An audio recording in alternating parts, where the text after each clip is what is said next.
For the first 20 years of the Tampa Bay Buccaneers franchise, they were widely considered to be a laughingstock amongst the NFL. Known for their unique orange and cream color scheme and not much else, the franchise had made the playoffs just 3 times over the course of their first 20 years in the league. Coincidentally, those 3 playoff appearances were also the only times that the Buccaneers had a winning record during their first 20 years as a franchise.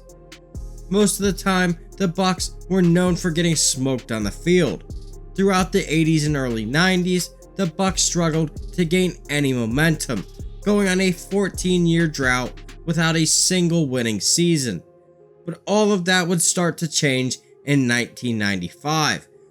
With new general manager Rich McKay, the Buccaneers would head into the 95 draft looking to make a splash. McKay would start by trading back from number 7 to number 12, but this was just the start. He would then make another key trade to acquire another first-round pick, and suddenly the Buccaneers had 2 first-round picks and a chance to turn the tide of the organization. The Bucs would strike gold, selecting future Hall of Famers Warren Sapp and Derek Brooks, but the team was still very far away from being a contender. The following season would show just that, with Tampa winning just 7 games and failing to secure a winning season for the 13th year in a row, leading to the firing of head coach Sam Weish, who went just 23-41 during his 4 years at the helm with the Buccaneers.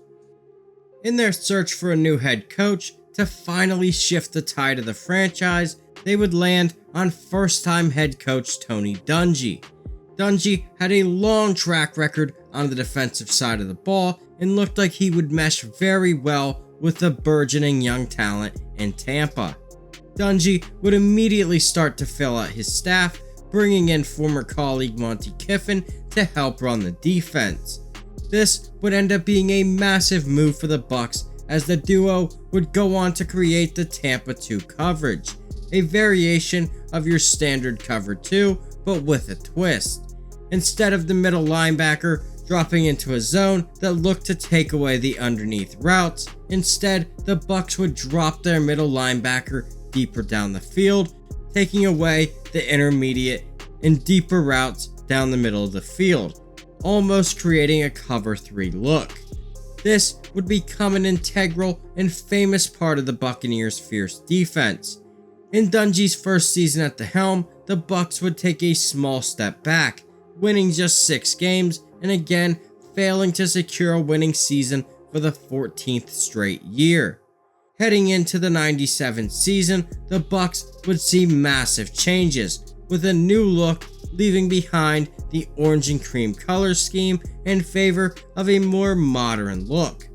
Beyond that, general manager Rich McKay was hard at work trying to find the right formula to earn the Bucs a winning season.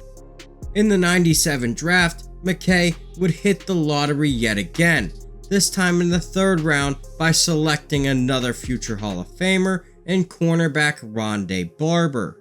In the 97 season, both sides of the ball would see improvement, and the results would finally start to show up on the field, with the Bucs earning their first winning season in 15 years.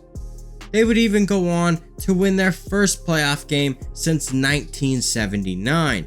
However, they would end up losing to the Packers the following week in the divisional round.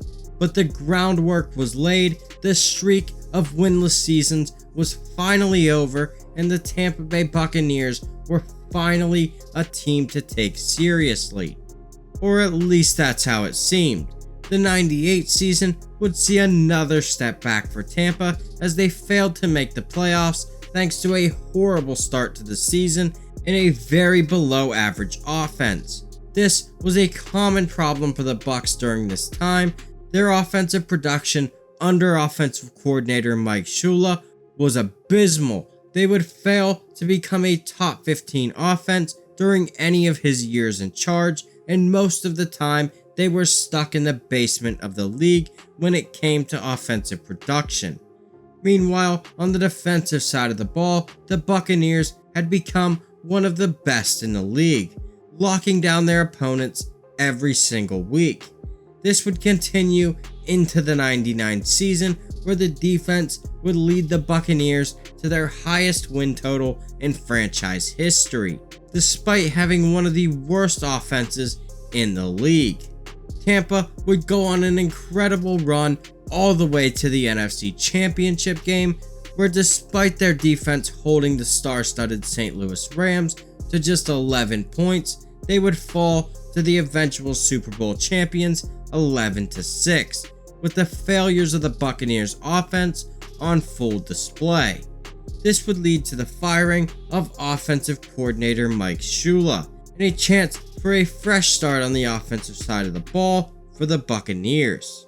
The next offensive coordinator for Tampa Bay would be a massive surprise, as they would lure Les Steckel away from the Tennessee Titans just weeks after the Titans fell to the Rams in the Super Bowl. In addition to a new offensive coordinator, Tampa would also make a change at the quarterback spot, turning to Sean King to replace Trent Dilfer. King was a second-round pick of the Buccaneers the year prior, and they were giving him the keys to the offense, hoping that he would take them to the promised land.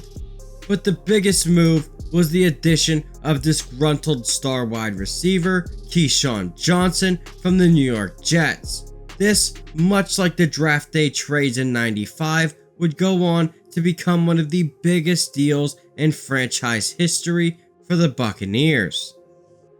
With Tampa now looking for a new head coach to take them to the next level, a rare situation would be unfolding out west. The Oakland Raiders were in a tough spot, with a head coach that the owner didn't believe in and time on his current contract running out. It was decision time for Raiders ownership. With both sides searching for a solution to their problem, a rare trade would take place between the two sides. They would reach an agreement on February 18th, 2002. The Buccaneers would trade 2 first and 2 second-round picks plus $8 million for the rights to acquire Gruden's contract. Gruden would also receive a new contract in Tampa for 5 years and over $17 million. Despite the coaching turnover, Tampa would keep some of the most important parts of their coaching staff, like defensive coordinator Monty Kiffin. The offense would also get some much needed help in depth pieces Michael Pittman and Joe Jurevicius, thanks to general manager Rich McKay. And the Buccaneers would head into the 2002 season with the 5th best odds to win the Super Bowl. Despite being upset on the road in New Orleans to start their season, the Buccaneers would win their next 5 games to start the season off 5-1, with the number 1 defense in the NFL leading the way. The Buccaneers defense was locked in to start the season, holding 4 of their first 6 opponents to single digits. But next up was a trip back to Philadelphia, a house of horrors for the Buccaneers over the last few seasons. The Eagles would flip the script on the Bucs, with the Philadelphia defense dominating Tampa's offense as they were able to get to the quarterback at will and suffocate the Tampa offense all game long. Meanwhile, the Eagles offense was able to do just enough, with running back Deuce Staley leading the way, rushing for 152 yards on the day. The Eagles would walk out with another victory over the Buccaneers, this time 20-10. Tampa would get right back to work, winning their next 4 games, which included a win over one of the Super Bowl favorites in the Brett Favre-led Green Bay Packers. The following week, Tampa would get another chance at redemption, this time against the Saints, who beat them back in week 1. The Saints came into this matchup reeling, having lost 3 of their last 4 coming in, and it looked like time for Tampa to dish out a little payback. Floats it over the middle. Touchdown! 4.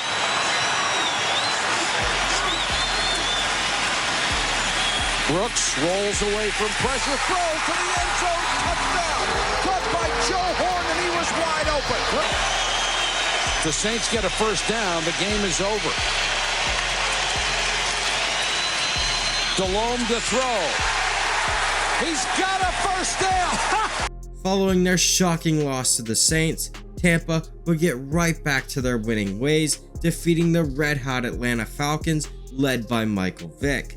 A game in which the Buccaneers defense was dominant all day long, holding the lethal Falcons offense to just 10 points.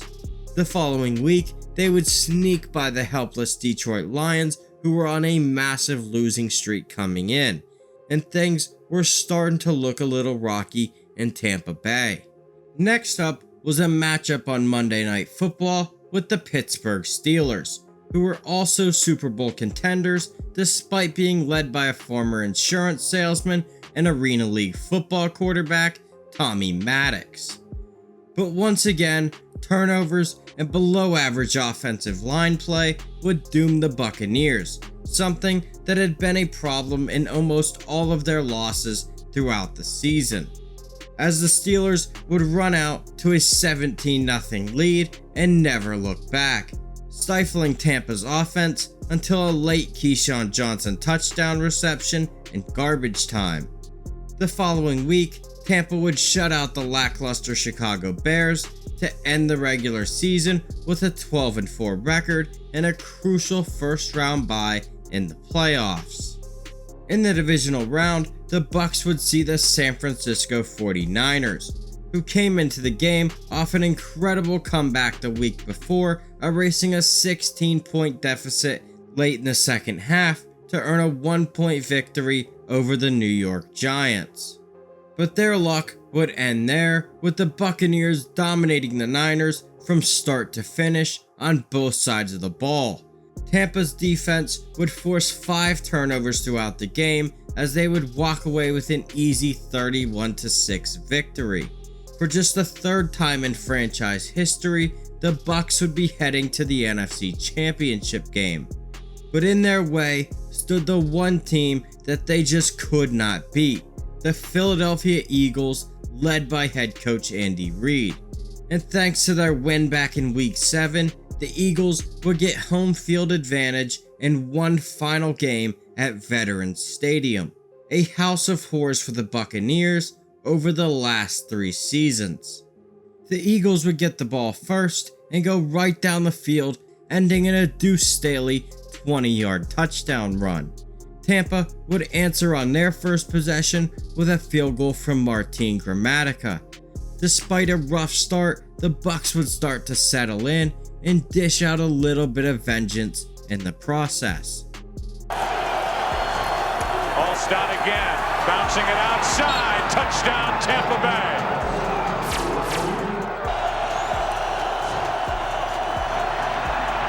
Johnson over the middle, there's Keyshawn Johnson with his first catch of the day. Quick throw, Johnson, touchdown Tampa Bay. Backfield. Not Levens, who's typically in on a screen. As McNabb has it knocked out of his hand. The ball is live, and it's picked up by Simeon Wright. I can play their regular defense. 2nd down and 7. Blitz coming off the corner, and it was Barber who got there. The ball's knocked out, and Tampa Bay ends up. Job by Donovan McNabb. It's 1st and goal. That's picked off. That's picked off, and who else? Rondé Barber. All the way, untouched, down the field. And the Tampa Bay Buccaneers may ride to the Super Bowl with that one. Finally, after all the heartbreak, Tampa had finally done it. After 27 long seasons, they reached their first Super Bowl appearance in franchise history. Doing so by defeating the team that consistently stood in their way and looked to have their number every time, except for the one where the stakes were at their highest. But the job wasn't finished, as one final foe stood in their way of a championship. That team was none other than the Oakland Raiders. Almost a full year had passed since the Gruden trade, and now he was going to get his chance at revenge against the owner who didn't believe in him and his philosophy. But this Raiders squad was no joke. They had one of the best offenses in the NFL, led by Rich Gannon and Jerry Rice. And on the other side of the ball, they had a top 10 defense as well. Getting by them would be no easy feat. After starting the season off 4-0, the Raiders would hit a wall, losing their next 4 games to drop them to 4-4 on the year. But then things would start to click, and the Raiders would start to look like a Super Bowl favorite once again, as they would go 9-1 throughout the rest of the regular season and playoffs. During their run through the playoffs, they looked unbeatable as their offense tore through the Jets and Titans without breaking a sweat, and now they had a chance to give their former head coach a painful reminder of what could have been. The Raiders would enter the game as a slight 3.5 point favorite, as many wondered if the Buccaneers' 18th ranked offense would be able to keep up with the number 2 scoring offense in the NFL. But it was Tampa's defense that was here to steal the show. Yesterday, he also took every snap yesterday. 3rd down and 4, and Gannon's going to go down again in the arms of Greg Spires. 3rd and a deuce. Gannon flushed out, chased by Spires, and it's intercepted by Dexter Jackson. Barber blitzing, and he gets picked up, and it's intercepted again by Dexter Jackson. And he's across the 50 to the 45-yard line. And Johnson to the outside, caught by McCardell. Receivers to the left, spread out along the tree trunk, and the pass is caught by McCardell. Touchdown. 2nd and 2. Gannon to the outside, and it is intercepted by Dwight Smith, the nickelback. And he gets by Gannon and goes in for the touchdown. Right through Middleton, goes right through that double team. 3rd and 18, and this is going to write a finish. Derek Brooks, who ran back 3 interceptions for touchdowns in the regular season, does it to cement the Super Bowl.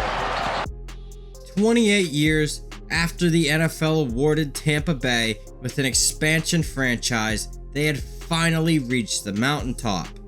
It was a long and often painful journey that saw the team go from laughingstocks to Super Bowl champions in one of the greatest stories in sports at the time. Obviously, their performance from Super Bowl 37 was incredible from start to finish, a night the Buccaneers and their fans will forever remember. But it was the win 2 weeks prior in Veterans Stadium against the Philadelphia Eagles that really showed the true spirit of this team. They went into the most hostile of environments against a team that they just could not beat, and with the highest of stakes on the line, they delivered an all-time performance. This 2002 Tampa Bay Buccaneers team was a ton of fun to go back and watch. If you love defense and hard-nosed football, this is the team for you. They were one of the most influential teams of their time and one of the best defensive units that you will ever see.